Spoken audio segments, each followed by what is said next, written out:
بسم الله الرحمن الرحيم. الحديث الأول حديث أرناون إندر دفتر 40 نووي حديث أجي جابان نايدن no deftere nden noddirte no wonde ko hajjaji jappande woni e mayre. Donc hadis arana on ni e nder kañum deftere nden.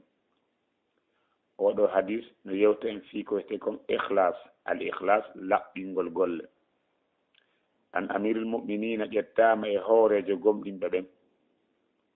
abi hafsin baba hafsu on Umar, ɗum ko Umar bin Khattab hay goto yimɓe ɓe majjaka on ko homboni Umar fo no andi ɗum e julɓe ɓen radiyallahu ta'ala anhu, yurmede Allah woni e makko. Qala kañum Umar o wi'i sami'tu minani rasulallahi nelaɗo Allah sallallahu yo Allah juulu ta'ala to ɗon alay e makko wa ala alihi e ɓengure makko nden wa sallama o hisnaɓe. Mi o wi'i Umar wi'i minani nelaɗo yaɓuli himo wi'a, min minani nelaɗo hino wi'a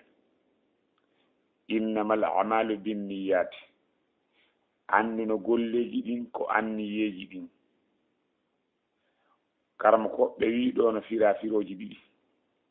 Woɓɓe wiya innamal a'malu, anni no golleji ɗin binniyati ko anniyeji ɗin jaɓirte.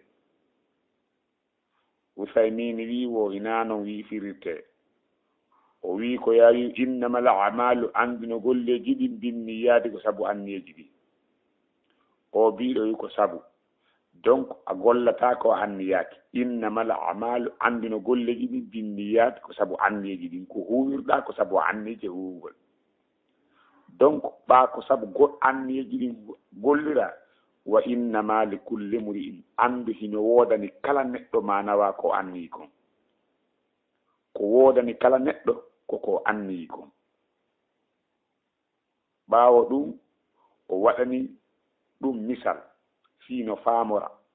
C'est pourquoi si goɗɗo no yewtere waɗal misal no famora famotako.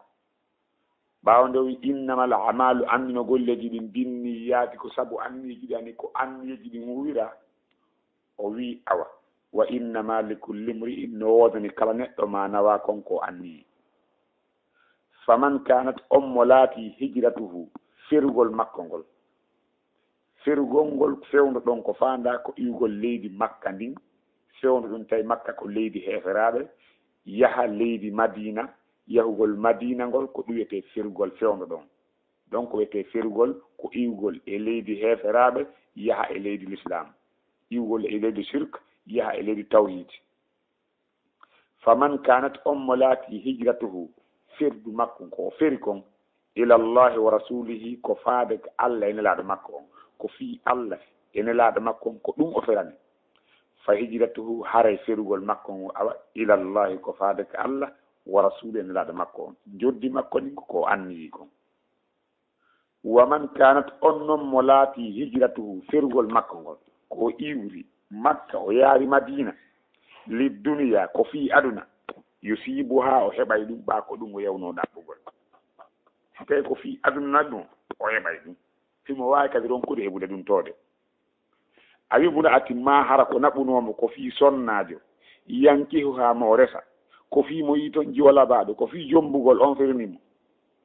Nelaɗo maki fa hijratuhu, hara ferugol makko ngol ila ma hajar ilay, ko faade konko o ferani. haray ko faade konko o ferani. Oɗo hadis o wi wo filli rawahu imamal muhaddithina. Filliki o hadisi ɗo imamuɓe ɗiɗo yani fillotoɓe hadisi ɓen. Andiraɗo on Bukhari e andiraɗo on wi'ede Muslim, ɓeɗo ɗiɗo. Rawahu imamal muhaddithina, imamuɓe hooreɓe fillotoɓe hadisi ɓen. Oyon wiye Abu Abdullahi, ɓiɗɗo Abdullahi bun hombo, Abu Abdullahi Muhammad bun Ismail, ɓiɗɗo Ismail on, bun Ibrahima, kala ka yiɗa bun ande ko ɓiɗɗo. Bun Ibrahima, ɓiɗɗo Ibrahima, bunil Mughira, ɓiɗɗo Mughira, bun Barzibata, bun Barzibata tawde ay ina yon metti jangude. Ɓiɗɗo o ɗo kadi al Bukhari on no Bukhari. donc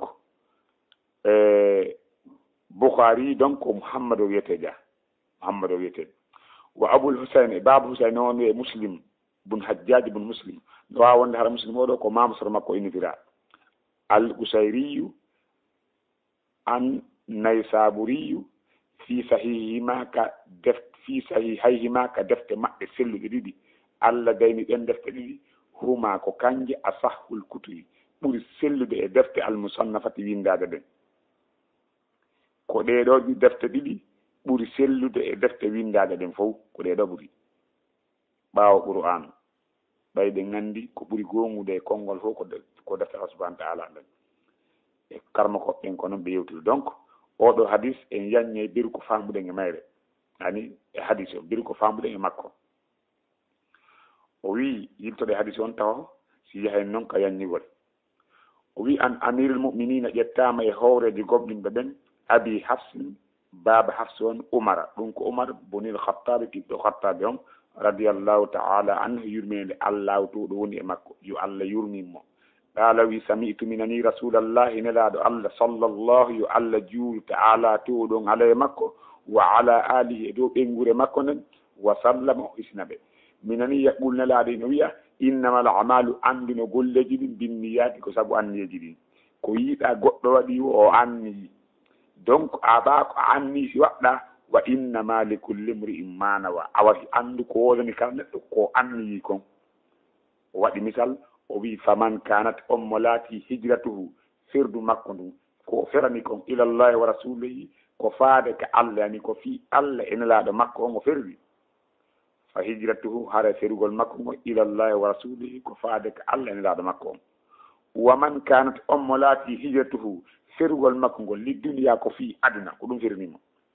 yusibuha o heɓay ɗum a wimbuɗa atimma hara ko sonnajo yankehu ha mo o refa fa hijratuhu hara ferugol makko ngo ila ma hajarat ilayhi ko faade kon ko ferani oɗo hadis ko Bukhari e Muslim woni ko fillima donc si a nani no wiye ƴettama e howreje gomɗinɓe ɓen ɗum ko Umar noon Umar hay goto emen majjaka wiyeteɗon Umar bin Khattab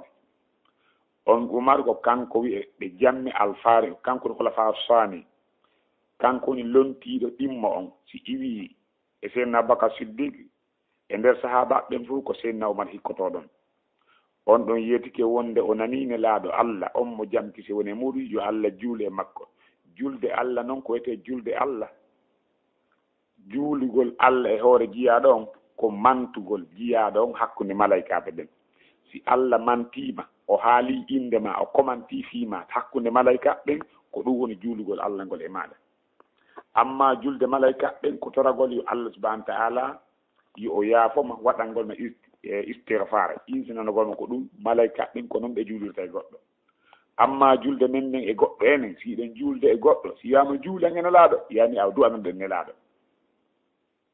voilà haray ko wiyete julde Allah bon oɗo hadis innamal a'malu binniyati wa innama likulli imri'in ma nawa yewtere men den ko ɗo woni yowade golleji ɗin ko sabu anniyeji ɗin no wodani kala neɗɗo koko konko anni andu ko wodani kala neɗɗo koko anniyi kon woɓɓe sira innamal a'malu anduno golleji ɗin binniyati ko anniyeji ɗin jaɓirte ko si anniye on no moƴƴi jaɓe ɗini ko non woniri Usaymin no wi innamal a'malu anduno golleji ɗin binniyati ko sabu anniyeji ɗin wa innama likulli mri'in andu ko wodani kala neɗɗo ma nawa koko anniyi kon ɗum ɗo ko baskil ni ko ɗum waɗi kanko yewtere Cheikh Ibn Usaymin yewtere ko yewti kon ko yewndiri e oɗo hadis ko raɓɓiɗi hiɓen yewtude ɗo fi ha faamu on ɓeydo fi honɗum o hadis o windanaka fuɗɗo nde ɗo deftere haray si tawiɗa hatto jini e jentagol noon hiɗa wawi jentade illa ko ina ɗum mi naɓitanama hadisi on fiya ɓeydu famude an garoɗa ɗon donc hadisi on ma'ana makko on hara ko raɓɓindina kon ko innamal a'malu anduno golleji ɗi binniyati ko saabu andeji ɗi wa innama li kulli mri'in andu ko wodani kala neɗɗo manawa koko andi kon faman kanat ommolati hijratuhu ferugol makko ngo ilallahi wa rasulihi ko faade ko Allah nelaɗo makko on fa hijratuhu hare ferugol makko ngo ilallahi ko faade ko Allah wa rasulihi nelaɗo makko on wa man kanat ommolati hijratuhu ferugol makko ngol li duniya ko fi aduna yusibuha o heɓay ɗum ayumra'atin ma hara ko fi sonnaji yankihuha mo o resa fa hijratuhu hare ferugol makko ngo ila ma hajar ilay ko faade konko o ferani ɗum noon hare on say cheikh Ousaymin o wi wo oɗo hadis ko lasili mawnuɗo e nder golleji ɓerɗe ɗin golleji ɓerɗe oɗo hadis ko lasili mawnuɗo bindere mawnude e nder golleji ɓerɗe ɗin sabu anniyeji ɗin ko golle ɓernde anniye ko golle ɓernde sabu ɗen andi dewe ɗen no sendi pecce ɗiɗi e ko tere ɗen gollata e ko ɓernde gollata donc karama ko ɓen wi wo oɗo hadis ko feccere dewe ɗen oɗo hadis no ƴetti feccere e nder dewe ɗen sabu ko oɗo hadis woni peesirgal golleji wirniɗi ɗin ko ɗo wonɗa peesude gollal ma ngal wonɗa gollude ngal si tawi hino moƴƴe sino boni singa jaɓ sino jaɓo e so jaɓotako ko ɗum ɗo woni peesirgal golleji wirniɗi ɗin hadisi mo nena Aisha filli on en aroyay mo yeeso ga man ahdatha fi amrina hadha ma laysa minhu fa huwa raddu wa fi lafdin akhara woni e konngol goo man amila amalan laysa alayhi amruna fa huwa raddu nelaɗo ka makiɗo wonde kala fuɗɗitiɗo e kaɗo diina amin ko tawi jeyanoka e mum ɗum ɗon ko ruttete ɗum o jonnitete woni e konngol goo wonde man amila kala gollude amalan gollal laysa alayhi hara ala e hoore ngal gollal ngal o golli amruna yamirore amin wona menen yamirmo yo o gollu fo huwa raddum ɗum ɗon ko ruttete ɗum hara Allah falaka on ɗon hadisi munen Aisha filli on ɗon kadi ko feccere diina kannon sabu ko on ɗon hadisi woni peesirgal golleji feeñiri ɗin o hadisi Umar ibn Khattabi ɗo ko o ɗo woni peesirgal golleji wirniɗi ɗin ko ɗo peesata landoɗa hoore ma ene ko moni wowlude ɗo ko fii hon ɗum woni wolirde si tawi ko gollal wonɗa gollude peesa ɗum ene ko moni julde ɗo ko fii hon ɗum woni juulirde ko fii hombo ko fii Allah ka ko fii jawdi peesa ɗon si tawi hara ko kuugal wo ko gollal wo ko ɗon wonɗa peesude oɗo hadis mo nena Aisha filli ko ɗon wonɗa darde kadi golleji maɗi ene kono nelaɗo yamiri noon woni huwirde ka wona noon c'est pourquoi si tawi na noon hare a perdi kala gollal golletengal lande ɗi no duwa wonde kañum gollal ngal ko fii hon ɗum ngal gollira ko honno ngal gollira fii hon ɗum ko fii Allah awa si tawi ko ɗum amali kono nelaɗo golliri noon kono nelaɗo yamiri noon yo huwire si ko noon amali si tawi woopi ɗiɗo haray ko perdi ko ɗum Abdullah bun Abdul bun Baz kanko wi wo ko ɗum ɗon woni ma'ana shahadatu an la ilaha illa Allah wa anna muhammada rasulullah la ilaha illa Allah ɗum ɗon ko ɗum ɗon woni waɗirgol golleji ɗin fi Allah muhammadu rasulullah ko ɗum woni waɗirgol golleji ɗin no muhammad yariri noon waɗiri noon ɗiɗo kanko ko ɗum o faami e nder ngol ɗon konngol haray Cheikh Ousaymin o wi ne hadis nene Aisha on ko feccere diina kan sabu ko ɗum woni ko on ɗon hadis woni peesirgal golleji feeñiri ɗin hiɓe neftere oɗo hadis kanelaɗo maki innamal amalu binniyati golleji ɗin ko anniyeji ɗin wonde ala gollal wo gollal si wona no wodani gollal ngal anniye ko ɗum kala neɗɗo marɗo haqqille mo forsaka newantako mo nde o gollata gollal hara o anniyaki sabu nelaɗo maki innamal amalu binniyati sa yi kaari huwi o anniyi mi immike mi juuliɗo ko ɓa mi salmini mi andi mi juuli har mi anniyaki juulugol est ce que en sella ko ɗum waɗo wi karmakoɓe goo wi si Allah fawno en yi en gollugollal ngal en anniyaki harayno jeeya hay ɗum ko jeeya ɗum e fawgol en ko en taganaka hare en fawama ko en tagana goɗɗo wawata golle gollal ngal o anniyaji kala ko golluɗa a anni si golluɗa Usaymin wo ɗum ɗo kadi oɗo hadis kadi no jeeya e nafooriji makko wonde ruttay e hoore ɓen wonɓe wiwde kamɓe ɓe golli golleji ɗuɗi seytani ara yeetoɓe wonde koni a anniyaki ko golluɗa kon ɗo a bonni boni Usaymin o poma a wawata golle gollal ngal a anniyaki koni hayfinede wonkiji mon ɗin ko soyisinande seytani noon sa immike a golli gollal tawde a annike ko ɗum waɗi ko ɗum waɗi golluɗa no jeeya e nafoore oɗo hadis wonde neɗɗo ko heɓirta baraji e bakkatu ko embere anniye makko on ko heɓirta baraji e bakkatu ko embere anniye makko on sabnulaɗo maki faman kanat hijratuhu ila llahi wa rasulihi kala on mo laati firdu makko ko faade ko Allah e nelaɗo makko on fa hijratuhu ila llahi wa rasulihi haray ko firgol makko ngol ko faade ko Allah e nelaɗo makko yani ko fi Allah nelaɗo makko on si tawi ko yaltirɗa ka galle leydi heferaɓe yewɗa ka leydi islam ko dogingol diina ma ɓa a wawata hutorde diina ma kam ɗo ko ɗum yaltimma e naɓma ton awa haray ko ɗum hino peese oɗo hadis si tawi a yahi ka juulirde juuloygol tawi ko naɓuma ton ko fiya a juuloy ton yiida e goɗɗo ko ɗum naɓuma ka juulirde julde ma nden en tant que wona on ɗon juulanɗa ko Allah juulanɗa julde ma nden ne jaɓe kono baraji ko woni kon e yahugol ka juulirde ala ɗin ɗon baraji c'est pourquoi wona fi juulugol ka juulirde wona fi baraji ɗi naɓuma ko fi yiidugol e goɗɗo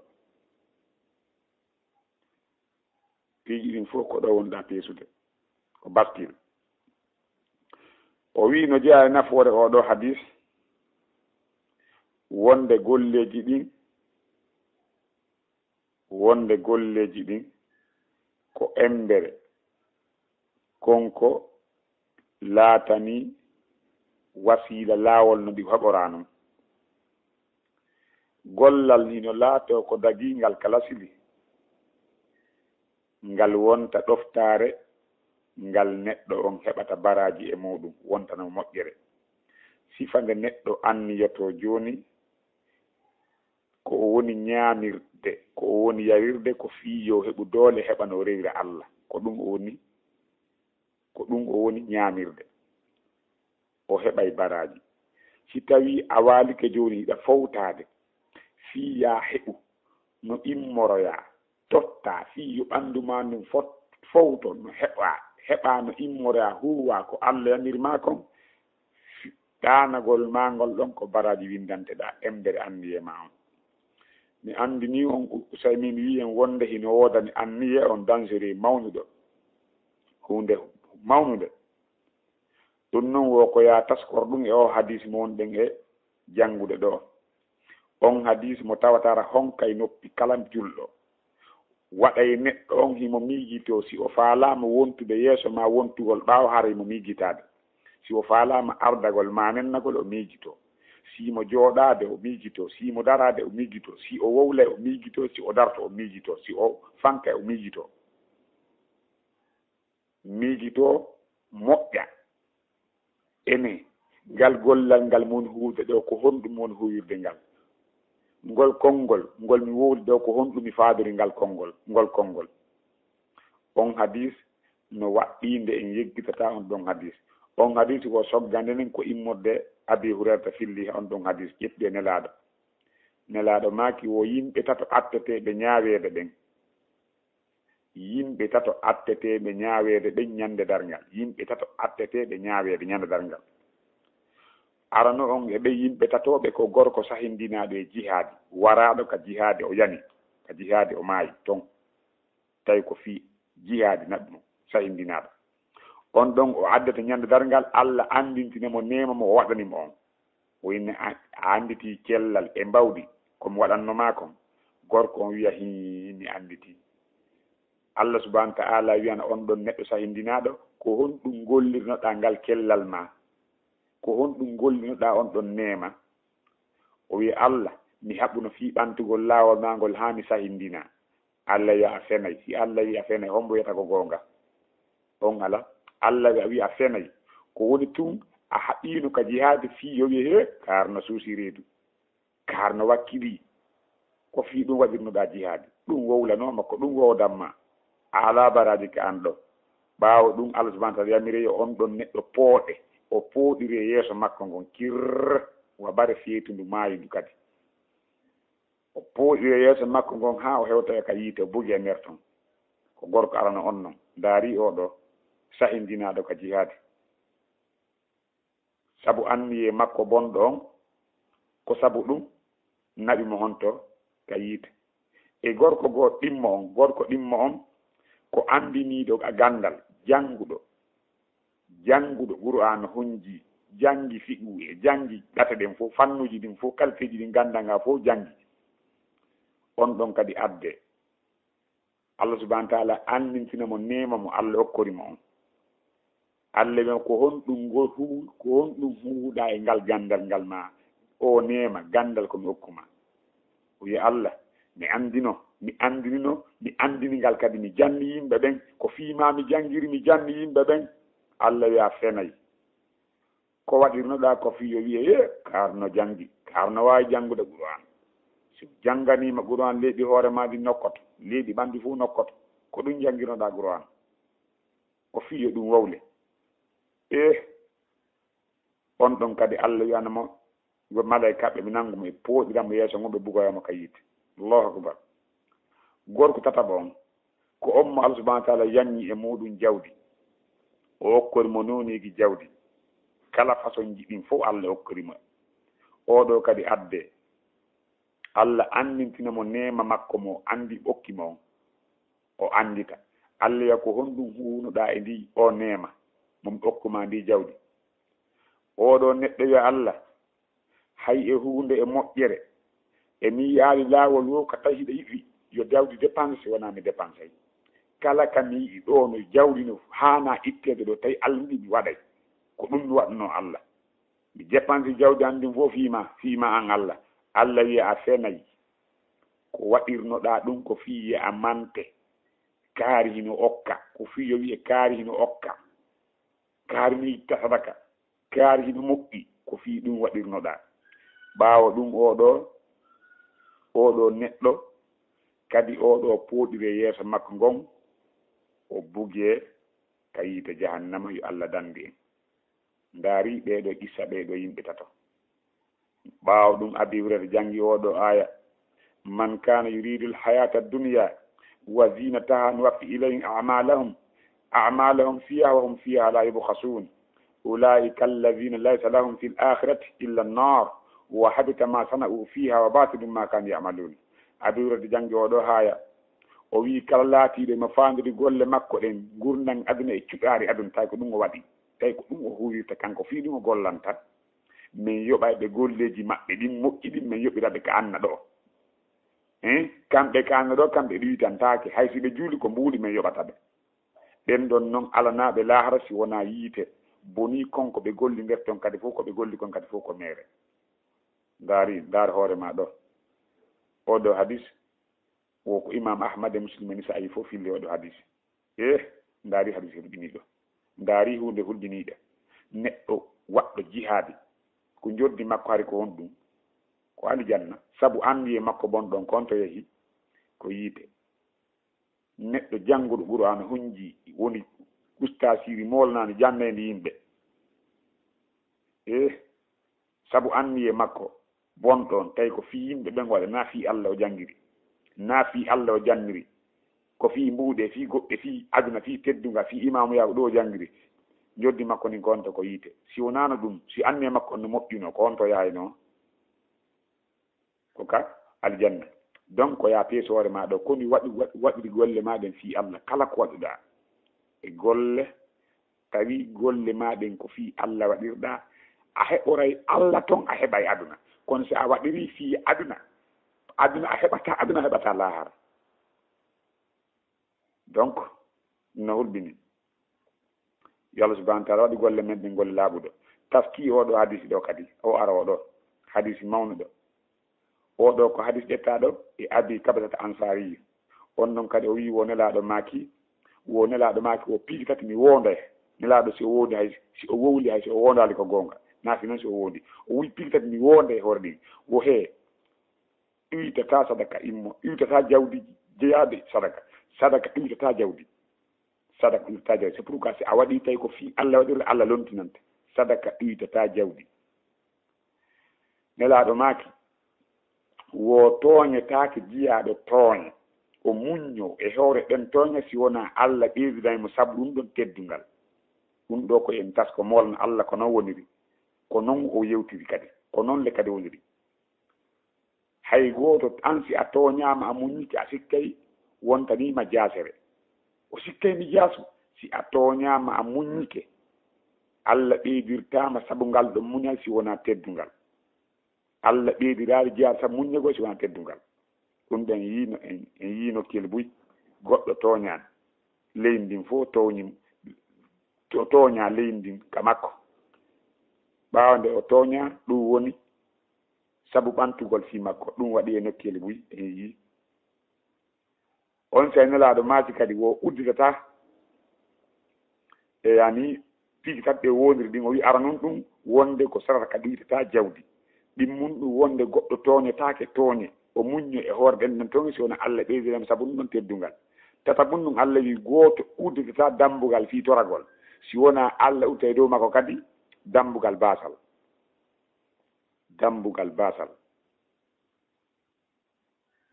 an buyno woodi o keesije fii sabilillahi koɓe waɗiri ɗon ko fii 14 seeɗa sa e fii sabilillahi en juulirde buy ka darna kande fuɗɗanode lannaka taw juulirde buy sabu ko fuɗɗora ko fiiyo fii sabilillahi ɓo noon ɓe ñaama bala nelaaɗo maaki o hee miɗa yewta on yewtere maanditende moƴƴa annde no adna on yimɓe ɓen e nder adna on yaani no mari façon ji nayi e yimɓe ɓen no mari yaani feddeji nayi fedde arnere nden ko jiyaaɗo mo Allah subahana taala okki jawdi o hokkimo gandal tawi himo huli Allah e ndi jawdi makko himo jokkira ndi jawdi makko enɗan mo jokka enɗan e ndi jawdi makko himo andi haqqe Allah e ndi jawdi makko mo itta ko oɗo ɓuri moƴƴude pilasi ko oɗo ɓuri moƴƴude galle ka Allah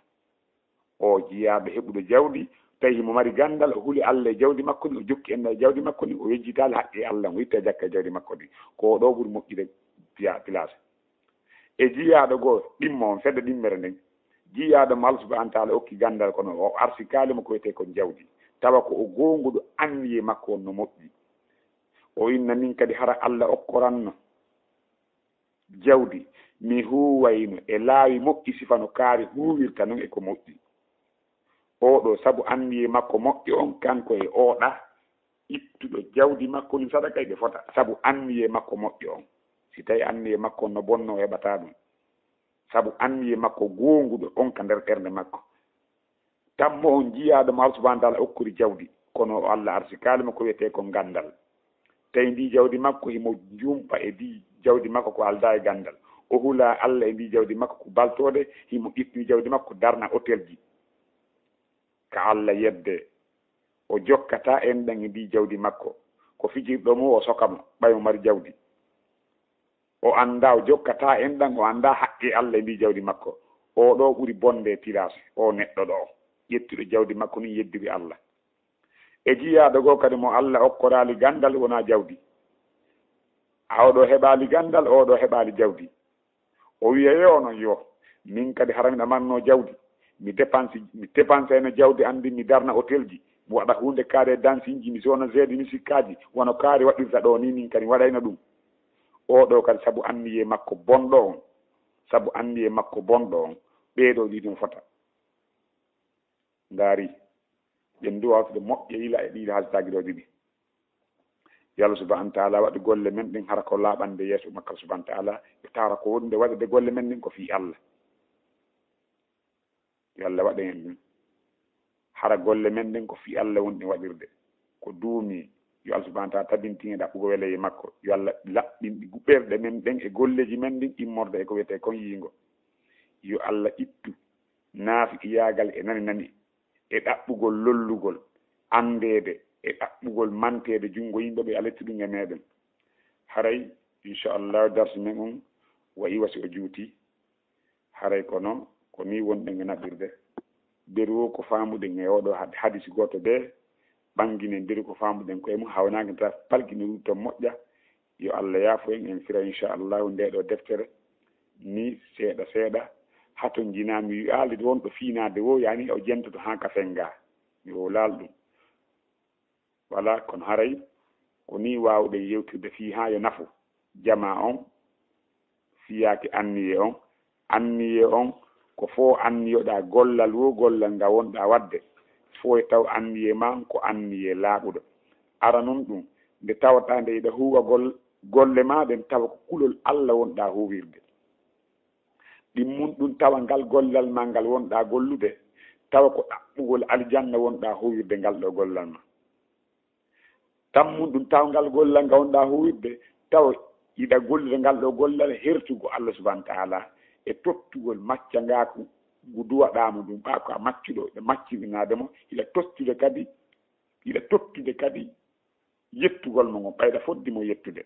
e hoore ɗum yiya kadi wonde hani a yettade Allah no hanira yettirede noon tawa hiɗa huuli sabu ko a anda si golle ma ɗe jaɓama enen ayi e goɗɗo no waaje ɗo haare mo jalde was tawi hara hulumbino sirate yel danden soyin sinande seytane nam o hadis mo jannguɗen ɗo ko hadis arana onni e hadisaji nde ɗo deftere wiyetende Arba'in Nawawi an amiril mu'minin ƴettama e hooreji gomɓe ɓen abi hafsin baba hafs on Umar bin Khattab radiyallahu ta'ala anhu qala wi sami'tu minani rasulallahi nelaɗo Allah sallallahu Allah juuri ta'ala tuɗon ala makko wa sallama sinamo nani e ɓurmi wiya innamal a'malu anduno golleji ɗin binniyati ko saabu anneji ɗin wa innama likulli mri'in andu hino wodani kala neɗɗo ma nawa konko anni faman kanat ommo laati hijratuhu ferdi makko ngon ilallahi wa rasulihi ko faade Allah e nelaɗo makko on fa hijratuhu hare fergol makko ngol ilallahi wa rasulihi ko faade Allah e nelaɗo makko on waman kanat ommo laati hijratuhu fergol makko ngol li duniya ko fi aduna yusibu haw heɓay ɗum a wi mbuɗa ati ma hara ko fi sonnaade yankihu hamo o resa fi ɗum fernimo fa hijratuhu ila ma hajar ilayhi hara firgol makko ko faade konko o ferani ko ya peesuɗo golleji ma ɗin fof kala ko wonɗa wadde anniyoɗa ko fi Allah wonɗa waɗirde ko ɗum heɓa anna e laahara e muɗum si tawi a waɗiri fi anna heɓata anna laahara kadi hay na haala fi ɗum sabu yiingo ko sirku